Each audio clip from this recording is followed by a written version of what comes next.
Hello and welcome to I24 News Sports Daily Magazine with all the latest scores and stories from the world of sports, and there's plenty of action coming up. Most of the European leagues are on their winter break, so is our Talking Football magazine, but the Premier League is playing. Manchester City could have narrowed the gap on leaders Chelsea, but they missed on their chance. And did the return of Kobe Bryant help the Lakers pass the Suns? All this and much more coming up. Here we go. We begin with the Premier League, where the Christmas frenzy is on. Just 48 hours after the previous match day, another one took place. How will both leaders handle the pressure? Chelsea traveled to Southampton. The home side was the better one in the first half, and they were rewarded with a Sadio Mane goal after 17 minutes. Saints continued to dominate, but a beautiful personal play by Eden Hazard just before the break meant the Blues still walk away with a point. Chelsea finished the first half of the season on top, and manager Jose Mourinho, who heard some analysts say lately his team is not as strong as they were a few weeks ago, made his views clear as to what he thinks about the critics. I don't know. I don't care. Chelsea is playing very well since the beginning of the season. That's the only thing we work at, is the only thing we concentrate at.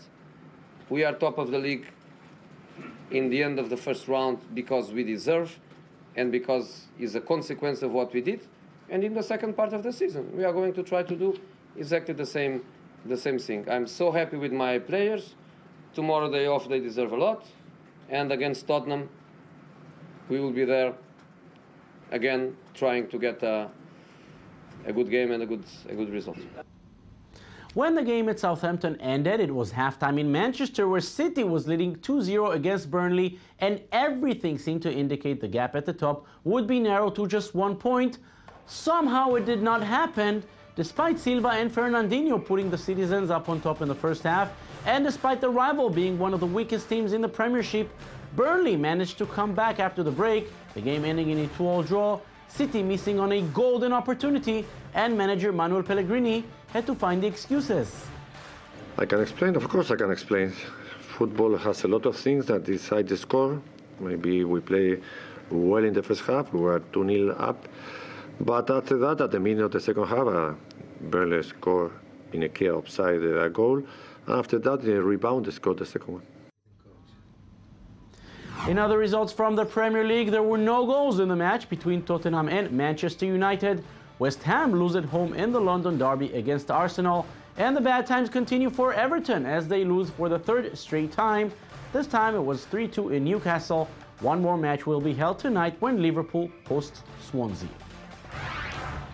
All four leaders gave away points this Sunday, meaning there are no changes at the top. The gap between Chelsea and Manchester City remains at 3 points. The Blues are first with 46, the Citizens are second with 43. Further down is Manchester United with 36 points, followed by Southampton and Arsenal, both with 33.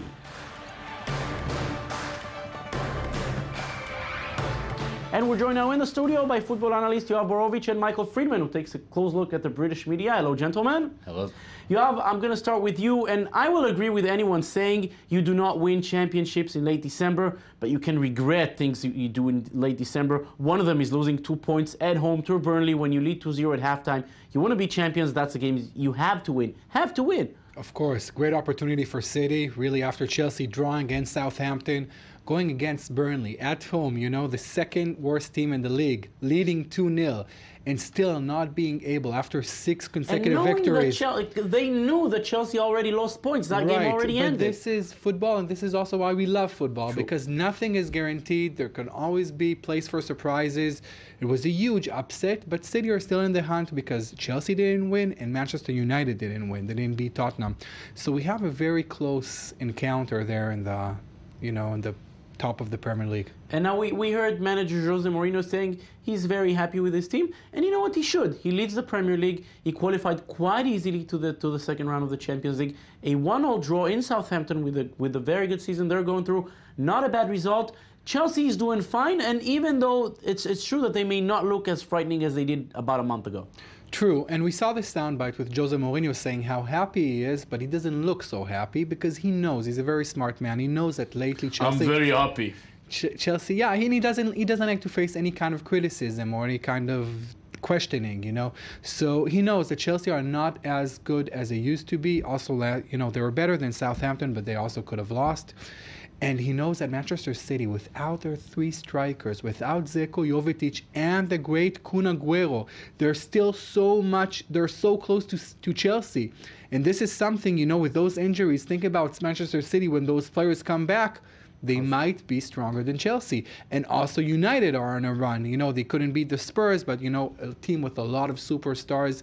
So it is definitely not a sure thing for Chelsea. And now we look at the next match day in New Year's Day. Chelsea against Tottenham, difficult game. Manchester City hosting Sunderland looks easy, just as the game against Burnley looked. True. No game in the Premier League is completely easy.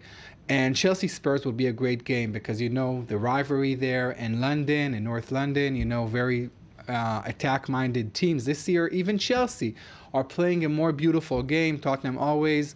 And with Pochettino really doing much, much better lately. The Argentinian manager really got into the flow of the Premier League. The team is playing better. Obviously, the rivalry between the fans, I think it's going to be an exciting game. And City Sunderland, if it's no 3 points for City, if I was Pellegrini, I would start being worried. Yeah. And Michael, now let's look at the British media. One thing they're saying is the refs got it wrong in both games. We heard Pellegrini trying to explain. He said one goal was offside. And Mourinho complained about a penalty that should have been awarded to Chelsea. Both refs doing a bad job. Yes, the discussion after yesterday's matches where the big names were the referees. The Telegraph headlines read, Manchester City manager Manuel Pellegrini blames Burnley draw on the referee, tiredness, and the pitch. So he felt that the goal by George Boyd, it really changed the momentum of the game, and it was a clearly offsides decision. And he also blamed the pitch being too heavy. He said that it's tired. The legs of the players, they're tired, so it's very challenging for them to get going and move forward. As well as Jose Mourinho is also not too happy, not thrilled about his side. He believed, that Cesc Fabregas was clearly fouled and tripped up. The images of the replay was there. And he said that, the referees are now looking at them as, it's a bit of a scandal that they're the media commentators and all of them are putting the pressure on the referees, and they're saying that it's something that they're doing all the time. So he's very upset about that, and he's lashing out once again. He always does. And another complaint, not about the referees, but about something else. Louis van Gaal has other issues. Yeah, Louis van Gaal believes that the Christmas, the fact that their schedule is jam-packed, he thinks it's not fair. The players don't have enough time to rest, and it's making football not the pretty matches and not the best games that they would look to have. We always have the foreign managers. Sometimes players come and complain about the Christmas schedule in England. Didn't you know about this before? Of course, and this is the reason, one of the main reasons why the Premier League is so extremely popular all over the world, because when all the other leagues rest, the football fans all over the world look into England, the Premier League. Just an amazing thing. Next match day at New Year's Day, we'll surely watch that. Yoav Borovich, Michael Freeman, thank you very much. Thank you. When North Korea makes it to the headlines, it usually has nothing to do with sports, but apparently the secluded country has quite a good football team. They're currently in China training for the Asian Cup, which will begin in Australia next weekend. This is the fourth time the North Koreans qualify to the AFC, with their best performance coming in 1980 when they finished fourth. In this year's tournament, North Korea will face China, Saudi Arabia, and Uzbekistan in Group B, with a decent chance of grabbing one of the first two spots and advancing to the quarterfinals. So many children grow up with the dream of becoming football stars. Most of them will not achieve it, but for some, even that dream is out of their reach. Children growing up with physical disabilities are usually deprived of the hope at an early age, but that may be finally changing. Wheelchair football is gaining more and more popularity, allowing disabled kids to live their dream, such as the case of Valentino from Argentina. Valentino Zegarelli is 9 years old, and like many kids of his age in Argentina, he's a huge Lionel Messi fan. But Valentino suffers from spinal muscular atrophy, a genetic disease that robs people of their physical strength, meaning that playing football at a competitive level was not on the cards for him. That was until a year ago. Parachair football arrived in Argentina, and Valentino now shares Messi's dream. Ganar la Copa del Mundo de Power Chair I want to win the Power Chair World Cup, Y que Argentina, la selección argentina del Power Chair. and I want the Argentine Power Chair team to always win the World Cup. That would make me very happy. Me encantaría. The sport was born in France in 1978. Today, 21 countries from all over the world are members of the International Federation of Powerchair Football. The teams are made up of 4 players aged anywhere between 9 and 26, since the categories in this sport are determined only by the level of disability.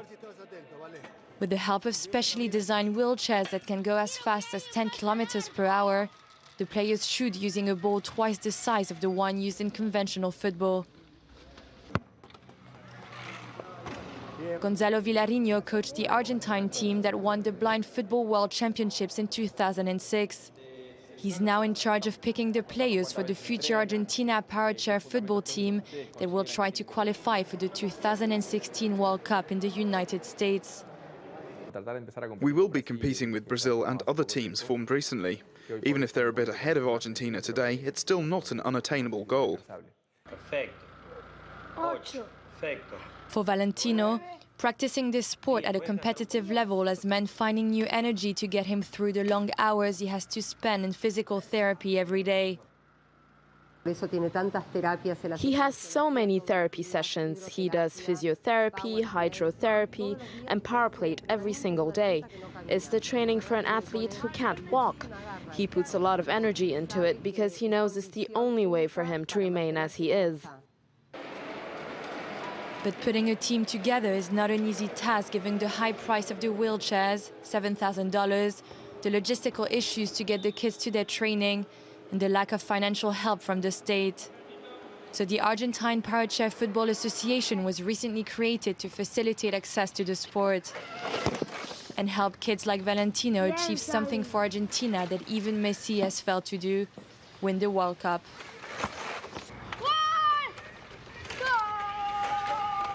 Time for NBA now with the LA Lakers hosting the Phoenix Suns in the Staples Center.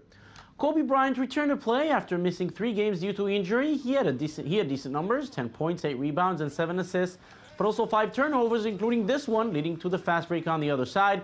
And look at the team play by the Suns. Alex Len with a dunk. More team play from the visitors. Goran Dragic with the assist behind the back to Mason Plumlee. The Suns were already up by 13 in the final quarter, but the Lakers would not go away without a fight. 5.5 minutes to go. Jeremy Lin sinks it from downtown to make it just a 1-possession game. But Markieff Morris makes sure Phoenix wins again, their 6th in a row. Final score was 116 to 107. We all like the newest models of cars, Fast and Furious, but there's a lot of magic in the oldies. Yes, they were slower, but they had so much style and class. A recent collection that was found recently reminds us all of how beautiful these old brands were. Samuel Cavo and Michael Friedman with a story. It is the kind of story that all collectors are dreaming to hear about. An incredible piece for all passionate car lovers. Found after 40 years in the dark, 60 prestigious cars were abandoned and discovered in chaos which is hardly imaginable. A hidden treasure for the heirs who have recently discovered these classic automobiles. This collection was formed by a major carrier from the Deux-Sèvres region.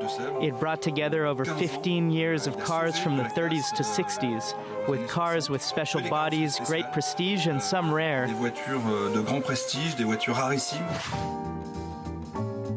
Taking advantage of the subsequent expansion to World War II, he spent part of his wealth to bring these beautiful cars home. Evidence that automotive engineering is sometimes asleep. They are a perfect sample of the production of automotives that debuted in 1970. It was a sign of fortune in the late 70s, and a sale took place of 100 cars, causing significant trauma in the family. The results of all the cars remain frozen from the late 70s until today. This Ferrari 250 GT Spider California was estimated to be more than 10 million euros by experts of this rare craft. There was something extraordinary about this car and has been featured in the 1961 Motor Show. This Ferrari was bought new by Gérard Blain, the actor and writer, and sold 2 years later to Alain Delon.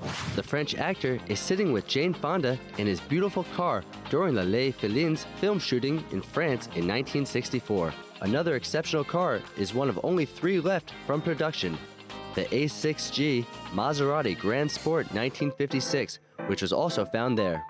60 models retained by an auction house showing at the Retromobile 2015 before being offered for sale on February 6 in 2015.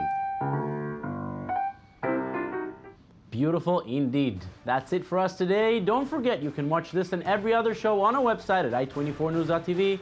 We're also on Facebook and on Twitter. Thank you for watching and have a beautiful day.